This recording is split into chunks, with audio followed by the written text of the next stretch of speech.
The Harlem Renaissance was a cultural movement that occurred during the 1920s and 30s. During this time period, the United States of America was enjoying the Roaring Twenties, a time of happiness and joy before the Great Depression.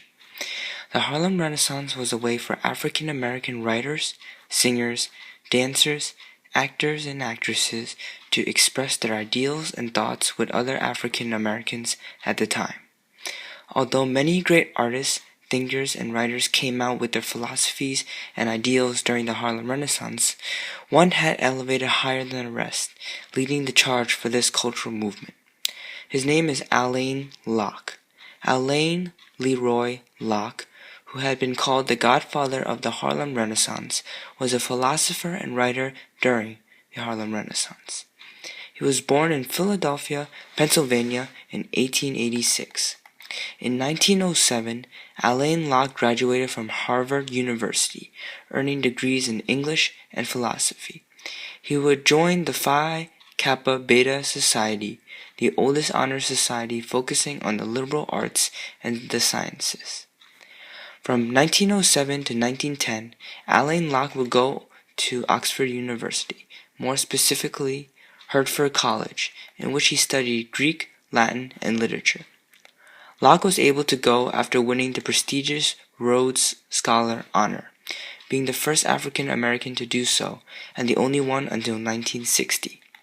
In 1912, Alain Locke went to work at Howard University, a historically African American dominated university, for 40 years. Most of his works and essays are housed in Howard's research centers. Alain Locke's most prominent work was The New Negro, an anthology or a collection of works from various artists and writers. Alain Locke was the editor for the periodical Survey Graphic, in which he worked on the 1925 issue of Harlem, Mecca for the New Negro. He would take this idea and develop it into his book, The New Negro. Locke contributed 5 essays: The Foreword, The New Negro, Negro Youth Speaks, The Negro Spirituals, and The Legacy of Ancestral Arts. Locke's philosophy on the new Negro was grounded in the concept of race building. Its most important component is overall awareness of the potential black equality. No longer would blacks allow themselves to adjust themselves or comply with unreasonable white requests.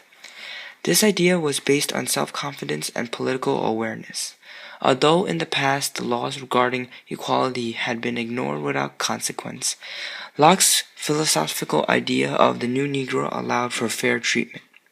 Because this was an idea and not a law, its power was held in the people. If they wanted this idea to flourish, they were the ones who would need to enforce it through their actions and overall points of view. This ideal became widely known and has been compared to Webb Du Bois' similar concept, in which Webb Du Bois wanted African Americans to take a stand and oppose the white population's requests. Alain Locke had practiced the Baha'i faith, a religion that focused on the unity of all religions under one God, and how all humans were created equal under God's eyes. Alain Locke was also gay, and although he never publicly addressed this, many letters of his were written to other gay African American writers at the time. Alain Locke has had influence as well as associations with many other African American writers at the time, most notably Langston Hughes, James Weldon, and Webb Du Bois.